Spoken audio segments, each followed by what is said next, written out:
A man builds glaciers by hand, then gets a police escort wherever he walks. But the real danger isn't avalanches or cold. It's who wants him to disappear. Most people think Sonam Wangchuk is just an engineer with a knack for ice. But what if I told you his inventions threatened billion-dollar interests and sparked a silent war in the Himalayas? Here's what they never put in the tourist brochures. Wangchuk's survival isn't just about protecting a man.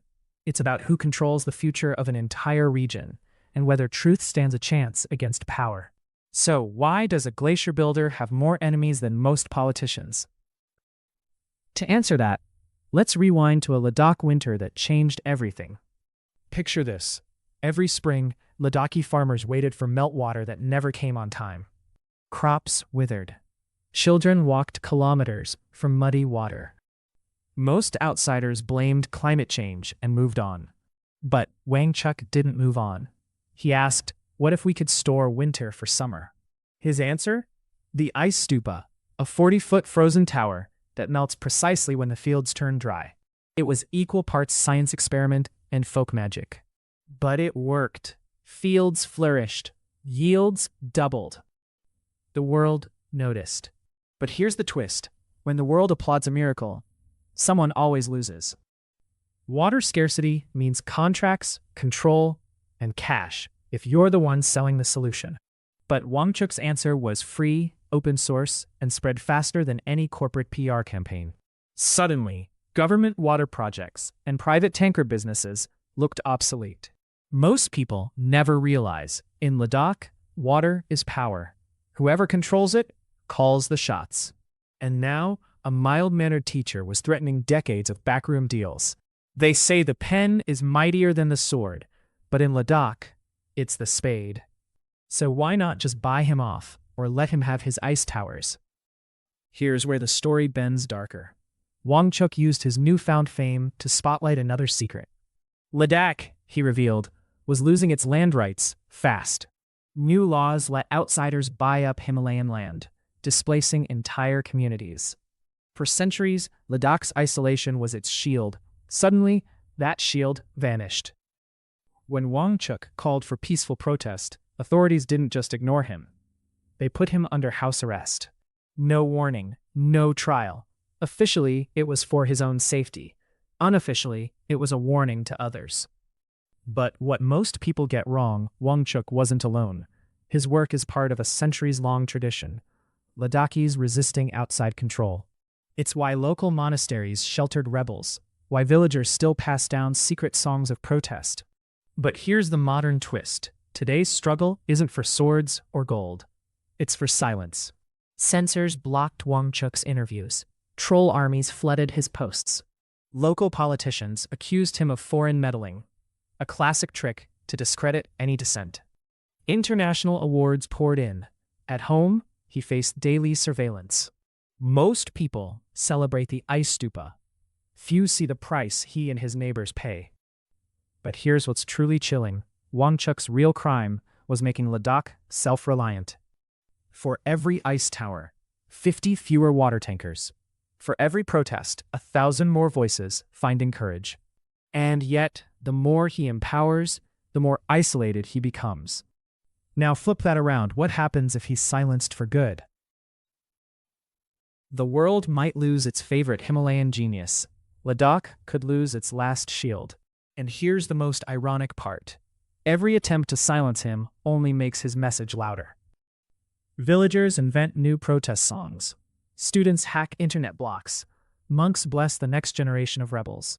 But the danger isn't over. Each crackdown makes the region more volatile. The reason this matters: Ladakh sits at the crossroads of India, China, and Pakistan, a powder keg. If local anger boils over, outside powers are ready to step in, sometimes with guns, sometimes with cash. Wangchuk's survival is now a test. Can one man's ideas outlast the oldest game in history? Divide and rule? Most stories end with hope. This one ends with a question. Will Sonam Wangchuk survive, or will Ladakh's next hero rise from the ice? The answer is still melting, one drip at a time. But if you want to see how Ladakh's myths have hidden even darker secrets, there's a story you won't want to miss. Tap here to uncover the untold truth of the warrior monks who once ruled these mountains, and what they left buried beneath the ice. A Himalayan sunrise, one man's shadows stretching across a frozen valley. But beyond the horizon, darker histories wait to be thawed. And that's where our next journey begins. Now, let's dig deeper into just how much water means war in Ladakh. Picture the 2013 water riot near Leh.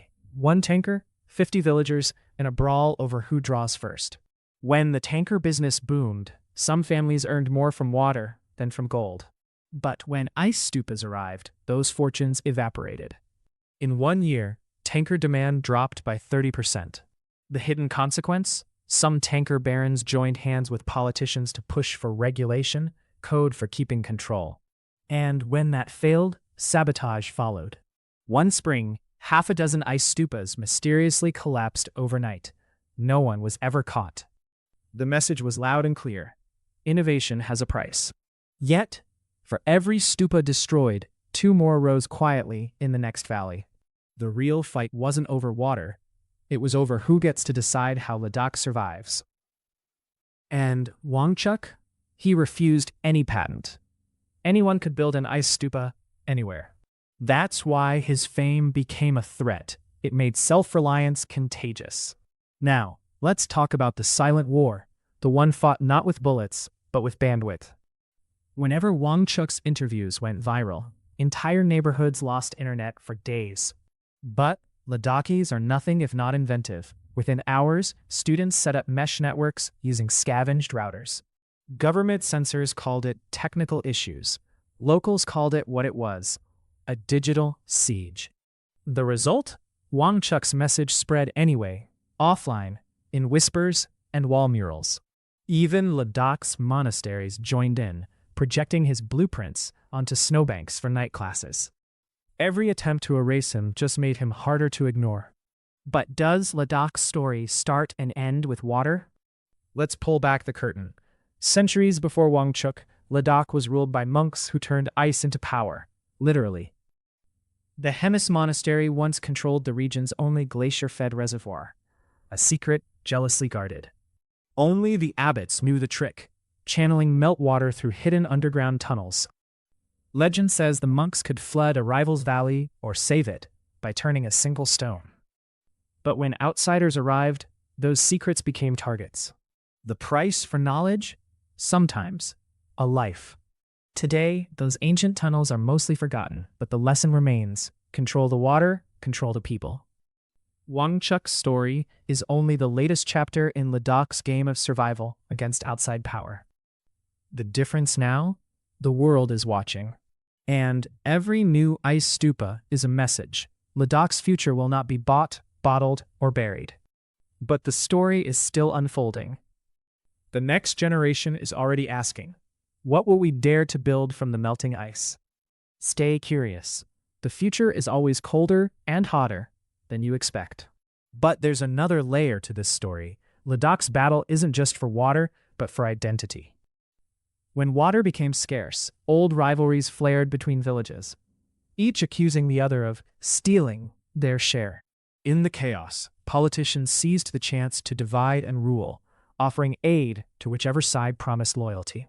Wangchuk's ice stupas, by contrast, became neutral ground, villagers from rival sides working shoulder to shoulder. This accidental diplomacy made some officials nervous. Unity is harder to control than conflict. A hidden benefit? Children from feuding villages started meeting at the ice towers, inventing new games and friendships. But even these small alliances draw scrutiny. Local spies report every handshake back to the authorities. For every bridge built, someone tries to burn it, sometimes literally. And yet, every year, more valleys join the movement, leaving old grudges to melt with the snow. Now, let's talk about the science, because ice stupas aren't just folklore magic. They're physics in action. The stupa's cone shape is no accident.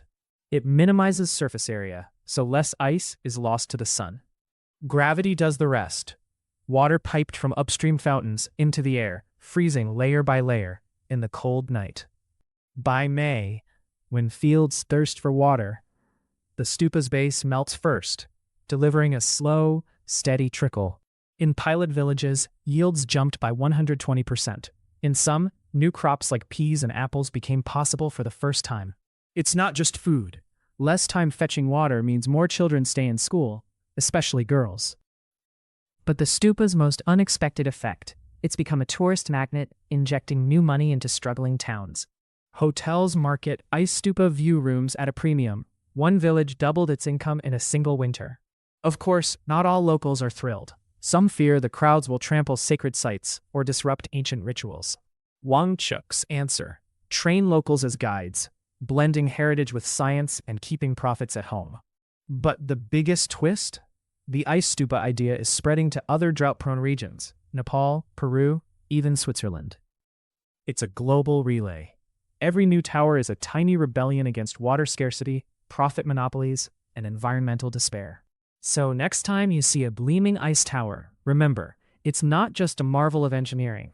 It's a stubborn refusal to let power freeze out the powerless.